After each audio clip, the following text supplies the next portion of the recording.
साथियों, मुझे बताया गया है कि फॉर्च्यून 500 कंपनीज पॉलिसी के तहत उत्तर प्रदेश सरकार ने इस 70 एकड़ भूमि को 75% सब्सिडाइज दर पर उपलब्ध कराया है।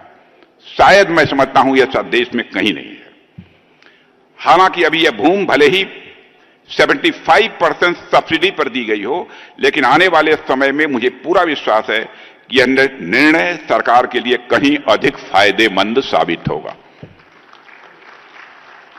इस भूमि से भविष्य में सरकार को अनेक प्रकार के इकोनॉमिक बेनिफिट्स यानी आर्थिक लाभ भी प्राप्त होंगे और यह क्षेत्र विकास का एक मजबूत केंद्र बनेगा।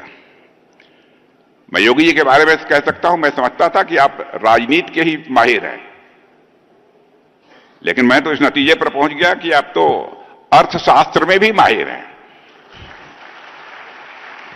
कैसे मुनाफा कमाया जा सकता है, इसकी कला आपको अच्छी तरह मालूम है। और हमारे प्रधानमंत्री मोदी जी जिस तरीके से देश को चला रहे हैं और अंतर्राष्ट्रीय जगत में भारत का मस्तक जिस तरीके से उन्होंने ऊंचा किया है, बहनों भाइयों, इसकी जितनी भी सराहना की जाए कम है।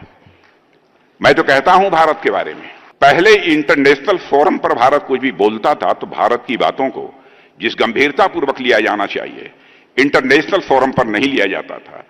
लेकिन आज इंटरनेशनल फोरम पर भारत कुछ बोलता है तो सारी दुनिया कान खोलकर सुनती है भारत बोल क्या रहा है। यह भारत की हैसियत बनी है और भारत तेजी से आगे बढ़ रहा है। हमारे उत्तर प्रदेश का भी एक मेजर कंट्रीब्यूशन है उसमें। और प्रधानमंत्री जी के मार्गदर्शन में 2030 तक उत्तर प्रदेश को $1 ट्रिलियन की अर्थव्यवस्था बनाने का लक्ष्य जो मुख्यमंत्री जी ने निर्धारित किया है वह प्राप्त होकर रहेगा, क्योंकि हमारा जो लंबा राजनीतिक जीवन का अनुभव है, जो कुछ भी देखा है, सीखा है, उस आधार पर मैं कह सकता हूं। और मुझे पूरा विश्वास है कि उत्तर प्रदेश समय से पहले ही इस लक्ष्य को हासिल करेगा। मुझे तो ऐसा लग रहा है, समय से पहले ही इस लक्ष्य को हासिल करेगा। आज जब भारत 2047 तक एक विकसित राष्ट्र के लक्ष्य को हासिल करने के लिए तेजी से आगे बढ़ रहा है, तो उसमें उत्तर प्रदेश का योगदान मैं मानता हूं कि बहुत ही महत्वपूर्ण होने वाला है।